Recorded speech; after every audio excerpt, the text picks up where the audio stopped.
Okay, good morning, everybody. Morning.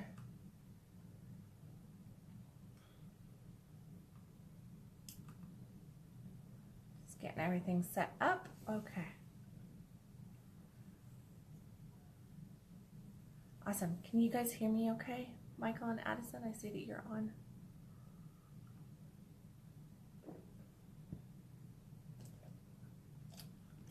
Good morning.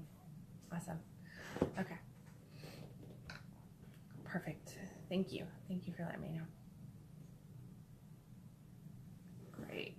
I feel like you can't really see me. I don't know. I'm trying to get in the best light here for what I have available for light. It's kind of dark in here this morning. It's cold and dark. Okay. Morning, Amy. Let's give a couple minutes for people to pop on.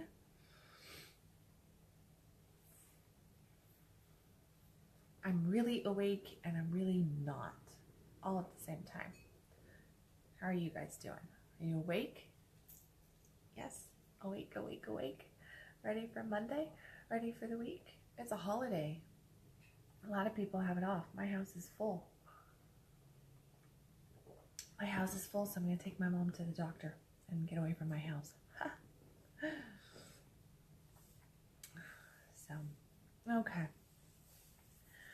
Got a few people on, so I'm going to go ahead and start. Yeah, so I, like every single conscious coffee morning, pour my coffee and I'm asking, okay, God, what are we talking about today? And guess what happened? Nothing came. I poured my coffee and nothing came, and I felt alone. I felt very, very alone. And I'm running around the kitchen and the floor is freezing cold, and I'm like, oh my goodness, I need to tap in. I really need to tap in. I need to do something. And so I came over here and I remembered Addison telling me about a book that I had told her about that she got and that I guess she's loving. So I went and I grabbed my copy of that book that I read eons ago. I think I'm going to read again after I get done with the one that I'm working on. I grabbed it and I'm like looking for inspiration. I'm like, oh, man, nothing. But a quote did pop out, so I got a quote for today. And I'm like, okay, I still don't like I don't know what the heck to talk about. I really don't. I feel this vast emptiness inside. And I was like, I don't even know what to do with this vast emptiness. So I sat here just literally like opening up books, just going like opening them and looking to see what message popped up, and I was looking for common ground. Common ground, common ground. What's the theme? What's the theme? As I open these books, what's the theme? And the theme was like a Southwest commercial. Want to get away? Maybe I got my brain on the beach. That's what happens when it's dreary and overcast and cold outside. I start thinking about warmer climate and sand and water and snorkeling and hiking and all that good stuff. And like, okay, maybe I want to get away. But I'm not going to get away, not until next month. Next month I get to get away off to Florida. But it made me, so I decided, okay, I'm going to just title this Time for a Getaway.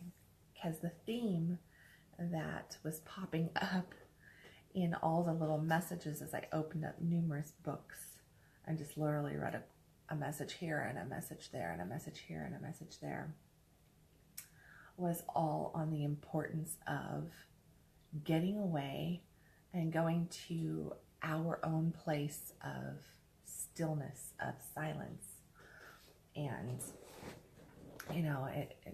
right down to the point that the quote from, because I opened up the Bible too, right? So I try to always give one biblical quote, and then I try to give quotes throughout of other religions as well, or belief structures, which all come back to love anyway. But the biblical quote that I opened up the Bible to was, "Be still and know that I am God."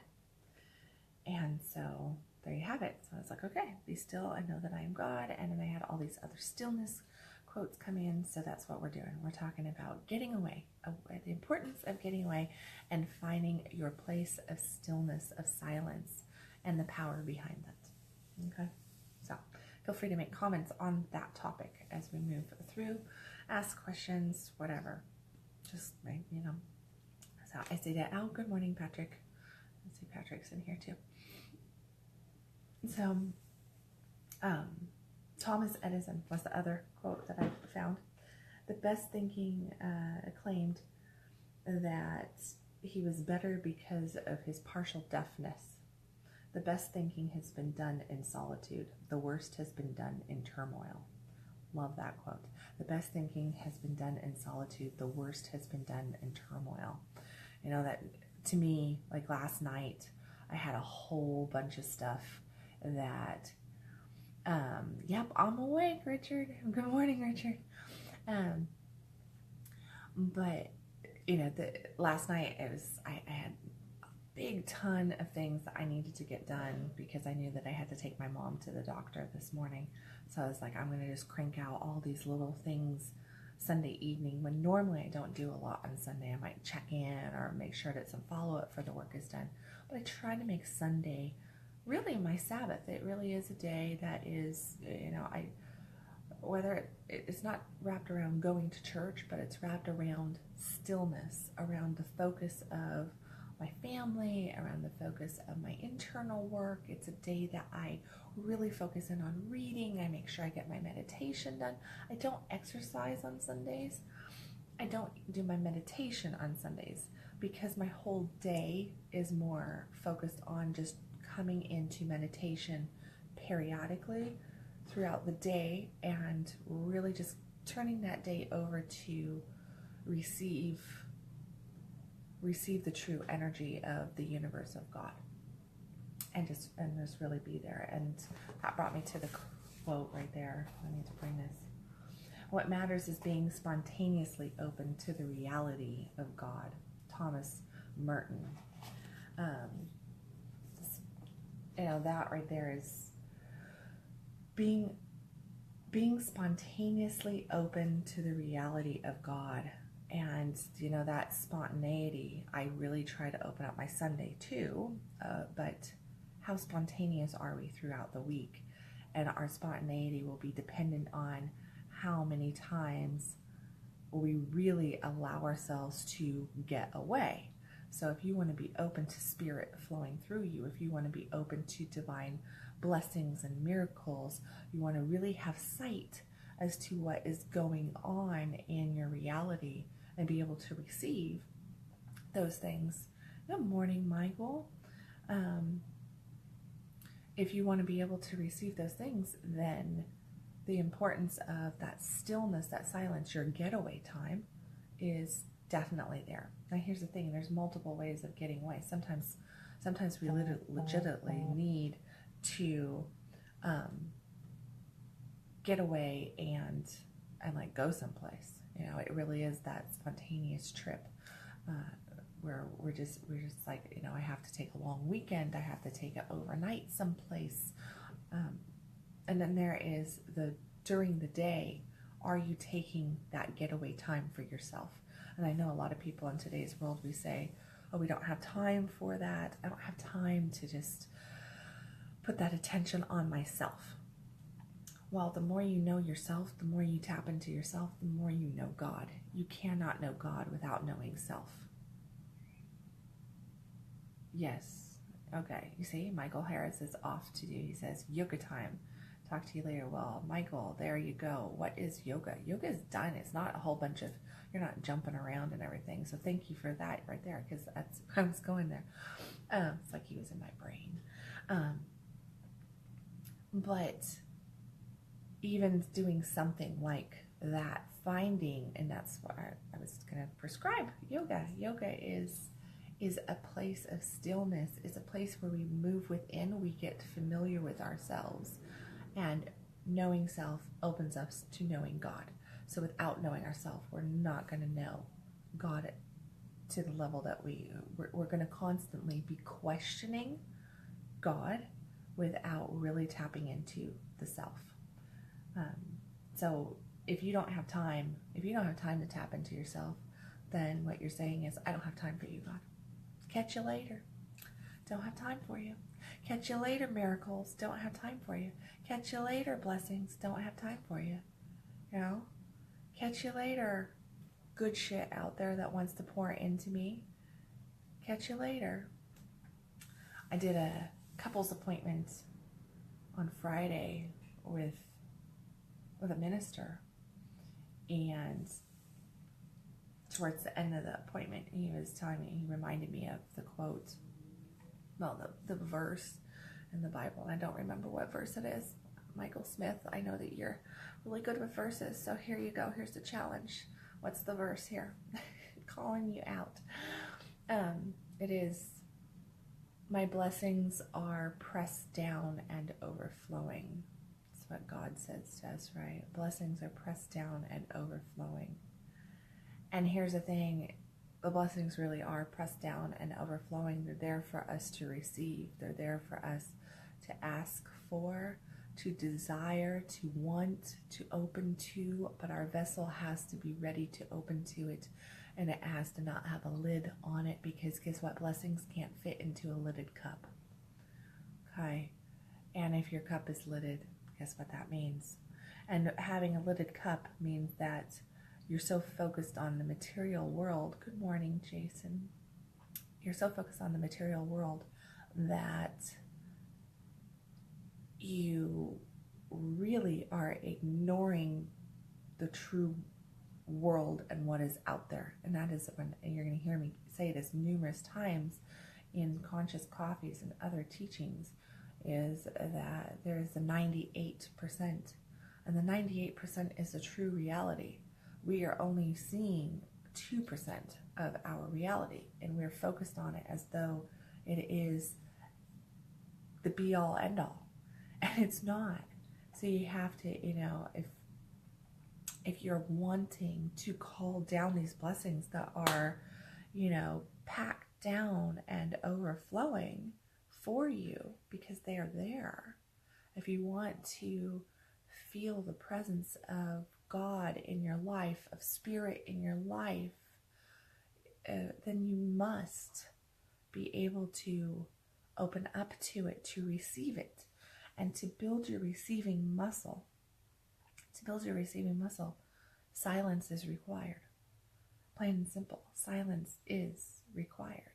That time to get away, that time to move away from everything, the time to just sit and experience self and breathe into the self is exactly what you have to do to be able to receive everything that is available, and that 98% that's trying to come in. And you know, when you really, really, really need to do it is when you feel the most pressure in your life that you can't do it. The most clamor, the most chaos, the most yelling and loud noises that are going on. The monkey brain is going crazy. Those times are times that are literally times for you to say, yes, I want to get away. I want to get away. Hop on a Southwest plane and get away. No, don't really do that. But it is that you have to take the time to open up in that moment, and no matter what the craziness of your day is, realize that that is your spirit and God yelling at you to say, that pressure that you feel in those moments of total chaos, when your emotions are going crazy, when your ego has you by the balls, when you find yourself overly judgmental and you're just this toxic, nasty waste of human being sitting there and there's nothing good in you, is the exact moment that you need to go, time out, time out. I'm going to get away. Time out. I'm going to get away. Time out. This is a time that I'm going to remove myself from all of this, and I'm going to take a moment to take a long walk in silence. I'm going to leave my phone in my car. I'm going to leave my phone at home. I'm not going to take my phone. I'm not going to have anything pop in that allows me to potentially, you know, check out the status, check out what's on this feed, read my emails, look at this, check out the news. You know, did Hawaii get bombed? Lord, I hope not. I have 4 very, very important plus people there. And I mean, more than that. Probably have like 8 people in Maui at this point. So it better not get bombed. But taking those times to really focus in and just ignore everything in this reality, no matter how stressful they might be. And that means don't use, oh, I need music to walk. I need to listen. This would be a good time to listen to positive, upbeat stuff. No, you need to get a hold of your fucking thoughts and your emotions. You need to get a hold of them. You need to witness them. You need to see them for what they are. And you need to cast out the negative shit so that you can take that lid off your cup and open up to the blessings that are right there. Which means don't run from self. Step into self.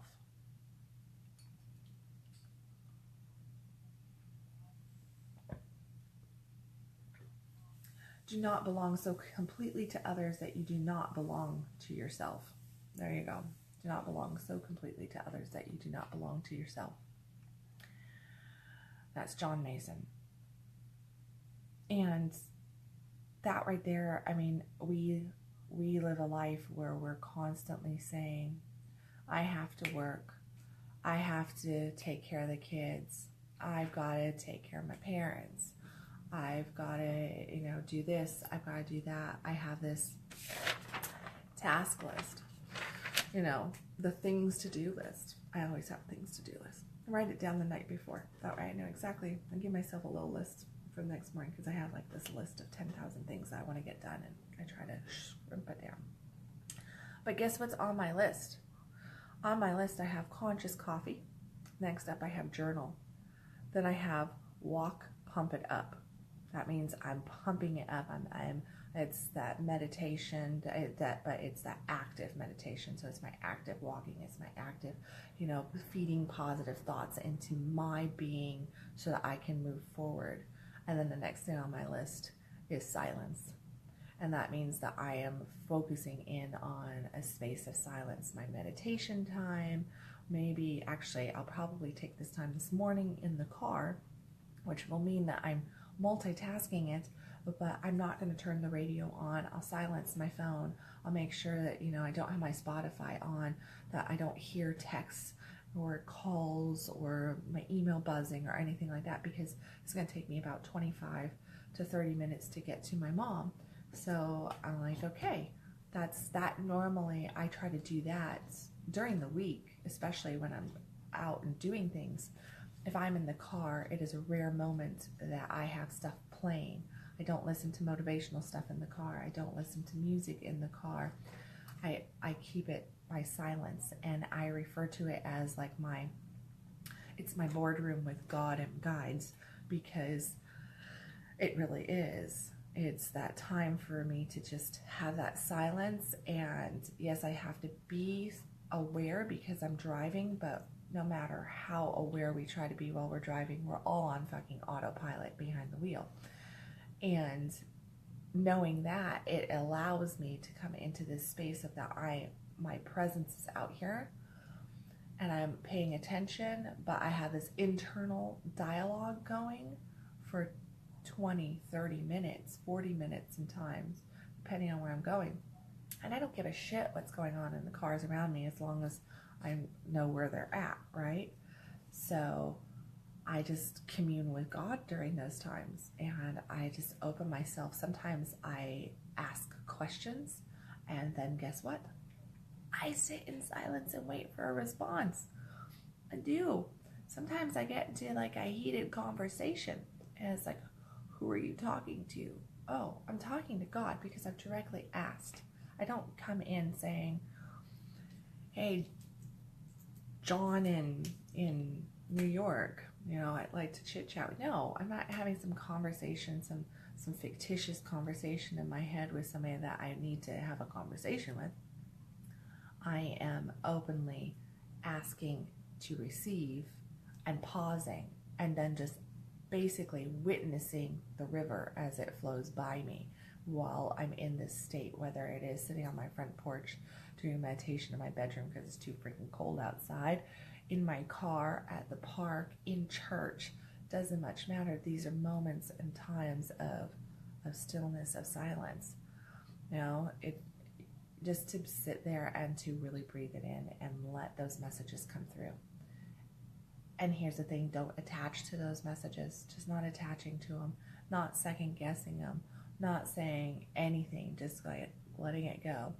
And when that voice of God comes through, it's undeniable, because I know that that would be meant like a question, right? Well, how do you know what to listen to? How do you know how to, well, number one, I stop asking a whole lot of questions. I ask a question or I state a statement, and then I become silent and I go into witness mode. And it's like I'm watching a movie. I'm not interacting with the movie. I'm not questioning why they did the movie the way they did. I'm not asking why they picked the characters that they picked. I'm just watching the movie. I'm witnessing it. But then, you know, when something great happens in a movie and it grabs you, those are undeniable moments because they're connection moments. And that's what you're looking for when you're in these places of silence, is those undeniable moments. Let me see.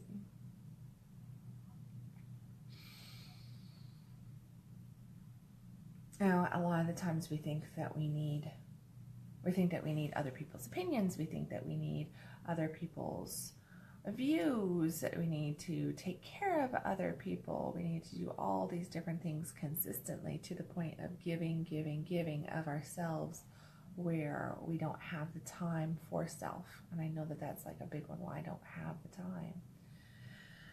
Well, here you go.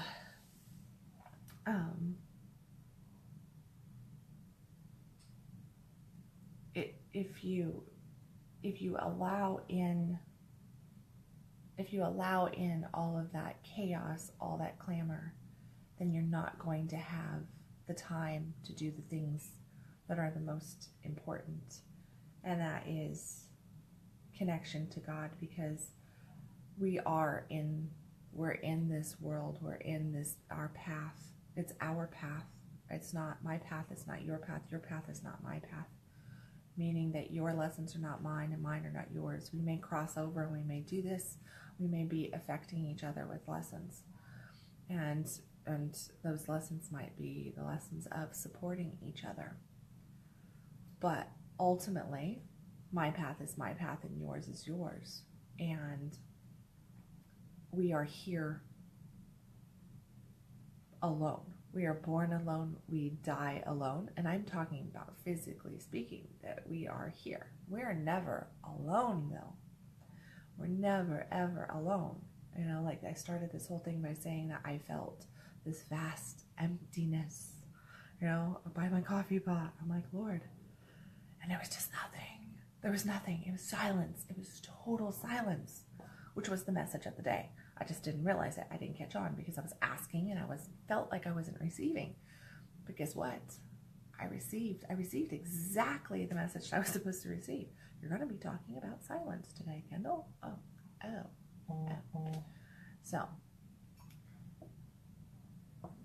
we really are in this physical realm dealing with all of this alone, but learning how to reach out and get messages and support, help and share from others. But we're always internal and alone, by ourselves, you could say. Maybe that's a better term to use. We're by ourselves, but we are in it together. So we are woven together. Our messages that we share are there to help each of us on our own divine paths. But we're never fully alone, because the one thing that will never let us go is always with us, even when we feel this vast emptiness of being alone, like we're out in the desert. And we're never, ever there. The only way we ever get there is to believe that we're there and go there with our ego, because our ego will take us there. Our ego will take us into this space of aloneness and block us from seeing the messages by giving us a bunch of chaos to deal with, whether it is mental or emotional chaos.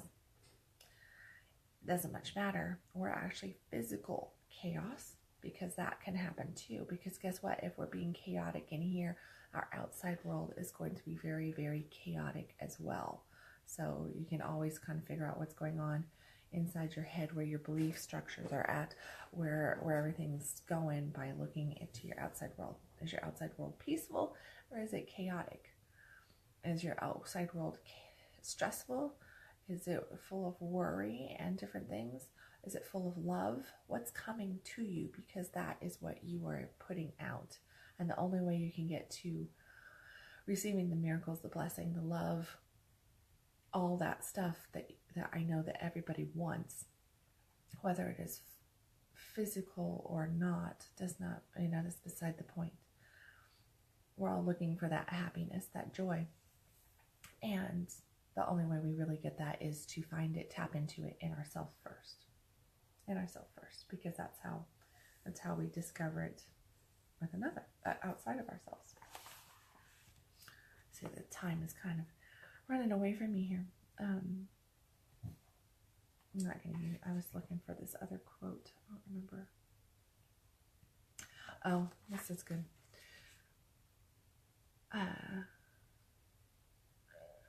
Don't accept that others know you better than yourself. Great leaders have always encountered violent opposition from mediocre minds. The biggest mistake that you can make is to believe that you work for someone else. You really work for yourself and for God's plan for your life. And that is the quote that I really wanted. I ended up reading the whole thing, but that's the quote that I wanted. Don't believe that you work for someone else. You work for yourself and for God's plan for your life. And that is it. Just that right there. Because how do you know what God's plan is? How do you know what your mission of the day is? How do you know what your mission of the moment is? How do you know what you're supposed to say in any given moment? How do you know what is your ego and what is not? Get to a place of silence. Time for a getaway.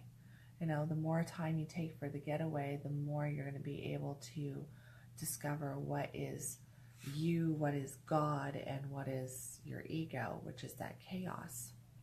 And that is what I think each and every single one of us, it's a work in progress, and the importance of doing it is that you're going to gain clarity.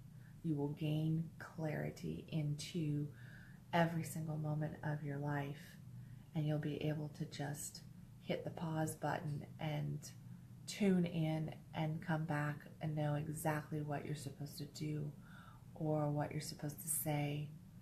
And you're going to be able to do it in faith, in certainty that you're doing what is right in the moment, because you've had that time prior, you've built up that space of knowing through taking time of silence to really, standing alone in your own presence and in the presence of God without all of this other stuff coming in. You said, no, the outside world, the 2% that meets me as reality, I'm not going to give the time of day to right now, because the most important time of day is right here with God, with silence, with stillness, with spirit, with self. Okay, you can put in a whole bunch of words there to try to get to the point, but it's just it really is. And if start with just telling yourself, I'm going to take 10 minutes today, just 10 minutes. Find the 10 minutes. Make it the most important 10 minutes in your life, in your day, because it is. That 10 minutes of today, it's gonna, you need to do it. You really, really, really, truly need to do it so that you can tap into exactly who you are, what you want, what you desire, and what God desires for you as well. So, how's everybody doing out there? Are you guys still awake? Did I bore the tears out of you yet? Everybody go to yoga with Michael? I want to go to yoga with Michael. I want to go to yoga. a song keeps coming to my mind, Be Still. Sometimes I'll listen to the song and then usually I will take a time of stillness. Yes. And you know, it's Be Still. And it doesn't, quite literally, how long is the song then? 3-4 minutes.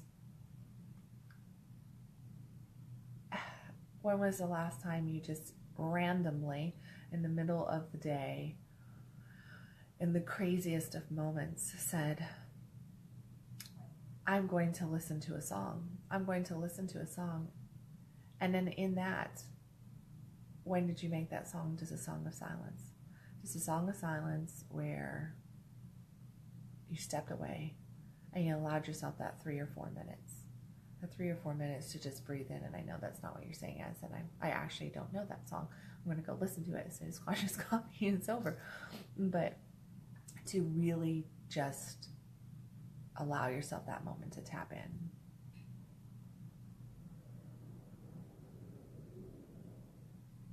Yeah. And you see, that's what normally happens as she's sharing is that sometimes in your craziness, you have to, it really is like the pressure cooker. The crazy thoughts are going to just get into this state of urgency, and it's just going to just go like that, and then all of a sudden you're going to have to release because you're letting this buildup happen. So there potentially in the silence, you may find yourself crying. You may find yourself, like in total, it's like your heart's exploding. Your brain feels like it's going to explode. There's so much going on. I mean, I probably do that every single day. I allow my emotions to just pour out. And then guess when I do it? I do it when I'm driving after my moment of silence. I've had this 20-30 minute drive and all this emotion comes up inside of me, and I have a choice to either shove it down and restrict it and not allow myself to feel it and not allow myself to fully process it, and in turn that's going to go and eat away at my flesh, at my being, because now I'm harboring these emotions that are asking to leave, are asking to be fully felt, and in me not fully feeling and letting them move the way they need to move, because there is the movement of spirit that comes through us and brings us into these things. Sometimes it's not the most comfortable. If I pushed them down, then that's just going to cause more, guess what? Chaos. Or I move through this silence and I allow myself to experience the silence. This stuff comes up inside of me, no matter what it is. How I perceive it does not matter. Good, bad, or anything else does not matter. Allow it to move through. And then, boom, it comes out. It's released. And guess what? I'm going to feel lighter. I'm going to feel clearer. I'm going to feel all these different things. And it started from the silence and then the release and then moving back into silence. In that second half of silence, I always focus in on gratitude. I always focus in on gratitude. When I've had an emotional purging like that, just for like a couple minutes, my very thoughts after, I'm like, whew, I instantaneously go into gratitude. Thank you, God. Thank you, higher self. Thank you, universe, for allowing me to release that. Thank you for letting me feel that. Thank you for showing me what like the embrace of where I'm at, no matter what. Beautiful, Amy. Yes, that is a beauty. And I see that. I'm sorry. I know you might have played that for me, Addison. I don't remember it. As soon as I listen to the one song, I'll probably be like, oh yeah, that song. Now Mozart. I know Mozart. Yes, Mozart Dream Symphony. Yes, but that's because I grew up with a mom who always played classical music and nothing else for the most part. So I know my classical stuff. But yes, and going into it is Mozart and other classical artists. It's a really, really good morning, Paul. That it's a really good place to start, because that kind of stuff kind of opens up different channels in the brain and circuits and gets us into this space. So, but here's the thing. Even take Mozart out of it. Sitting, there's great importance in the stillness. And that means total stillness. And whatever you need to do on the front or back side to get yourself into that space, awesome. You know, listen to Mozart, listen to your favorite song that kind of maybe gives you a little movement. If you need to go out and scream really quick and then move into silence, go for it. It doesn't, you know, there's no right or wrong here. All I'm talking about is that time for a getaway means a time for a getaway. Really, really put yourself into that sacred voyage of self and the divine, and make it all about just that communion, that conversation, that connection, that intimacy with the divine in that moment. And that has to happen in ultimate silence. Just like that. Ultimate silence. Okay? So, yeah, I think, hold on, in that book that I was talking about earlier that I know Addison's reading on here, there was another one. Cultivating an active mindfulness of one's experience moment to moment is the path to awakening. And that is Joseph Goldstein. I don't know where he got the quote from, but that's all on awakening to the Dharma. But, you know, cultivating and that's what we're talking about, is cultivating an active mindfulness. It's ultimately the most important, one of the most important steps, because, you know, I've talked a lot about belief, I've talked a lot about desire, I've talked a lot about forgiveness, I've talked a lot about, you know, taking action, making a commitment, doing all these different things, and, you know, and coachability, you know, all this stuff. It's all really, really important, you know, and it's different superpowers we've talked about, and all that different stuff. Well, none of it works without having a moment of stillness in there in your day, because the stillness allows you to know you and allows you to know God.